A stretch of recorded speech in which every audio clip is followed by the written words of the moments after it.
Hi hello friends, welcome back to my channel. ఎలా ఉన్నారు? అందరూ బాగున్నారా? ఈరోజు వీడియోలో వచ్చేసి నేను ఆడవాళ్ళకి ఉపయోగపడే మంచి కిచెన్ టిప్తో వచ్చేసాను. సో ఈరోజు అయితే మన స్టవ్ అనేది ఇంకా క్లీన్ చేసుకోవడం ఈజీగా ఎలా క్లీన్ చేసుకోవాలనేది మీతో షేర్ చేసుకుంటున్నాను. సో ఇక్కడ వచ్చేసి స్టవ్ అయితే మొత్తం డర్టీగా ఉందన్నమాట. సో కోల్గేట్తో ఏంటంటే ఈరోజు స్టవ్ అనేది క్లీన్ చేసుకోవడం ఈజీగా, అలాగే పని కూడా తొందరగా అయిపోతుంది. సో దీన్ని అయితే ఈరోజు మనము క్లీన్ చేయడం ఎలా అనేది చూసేద్దాము. సో చాలామందికి తెలియని టిప్ అని చెప్పుకోవచ్చు. సో నేనైతే ఇంకా దీన్ని క్లీన్ చేసి మరీ చూపిస్తాను స్టవ్ అనేది. ఫస్ట్ వచ్చేసి ఏంటంటే ఇంకా మనము వాటర్లో కొన్ని వాటర్ అనేది గిన్నెలో తీసుకోవాలి. తర్వాత కోల్గేట్ పేస్ట్, అంటే పేస్ట్ కోల్గేట్ అని కాదు, ఏదైనా పేస్ట్ అనేది సో మీరు కొంచెం తీసుకుంటే సరిపోతుంది అనమాట. సో ఇక్కడ చూసారు కదా, నేనైతే గిన్నెలో వేసాను. అలాగే కొంచెం సర్ఫ్ కొంచెం వేసుకున్నాక ఇంకా రెండు బాగా కలిసే వరకు మొత్తం వాటర్లో కలిపేసుకోవాలి. తర్వాత స్టవ్ పైన ఏంటంటే కొద్దిసేపు వాటర్ అనేది పోసి ఉంచుకోవాలన్నమాట. సో తర్వాత ఇంకా మనం క్లీన్ చేసుకుంటే ఈజీగా అయిపోతుందండి. ఒకసారి ట్రై చేసి చూడండి. సో ఈ టిప్ మీకు అందరికీ యూజ్ అవుతుందనేసి అయితే షేర్ చేస్తున్నాను. అలాగే జిడ్డు ఏదైనా ఉన్నా, మనకి ఆయిల్ మరకలు ఉన్నా కూడా సో మనం ఎన్ని లిక్విడ్స్ వాడినా కూడా ఏంటంటే మురికి అనేది పోదన్నమాట. సో ఇది ఒకసారి ట్రై చేసి చూడండి. సో ఇక్కడైతే ఇంకా నేనైతే కాసేపు ఒక 1 minute వరకు వాటర్ అనేది ఉంచి ఇంకా క్లీన్ చేసేస్తున్నాను. సో ఇక్కడ వెంటనే మనకి ఏంటంటే ఇంకా డస్ట్ అనేది అయితే పోయిద్ది అన్నమాట. మనం ఒక పీచుతో ఇలా క్లీన్ చేసుకుంటే సరిపోతుంది, ఈజీగా అయిపోతుంది అండి. ఆ వాటర్ అనేది పోసాం కదా అందుకు.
కోల్గేట్తో పల్లె కాదండోయ్, స్టవ్ని కూడా క్లీన్ చేసుకోవచ్చు అనమాట.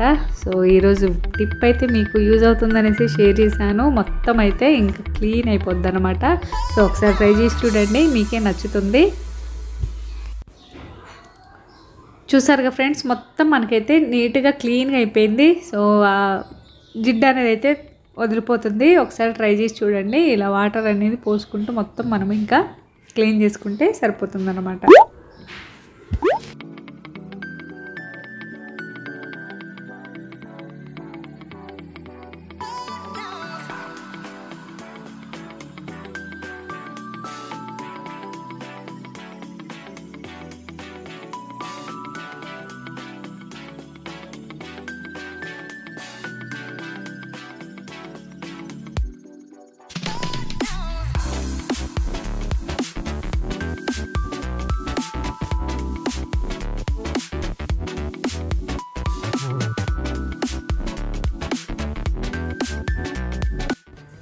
చూసారు ఫ్రెండ్స్, స్టవ్ అయితే మొత్తం క్లీన్ అయిపోయింది. సో చక్కగా మెచ్చిపోతుంది అనమాట. ఒకసారి ట్రై చేసి చూడండి, మీకే అర్థమవుతుంది ఇంత నీట్గా పోతుందా అనేసి.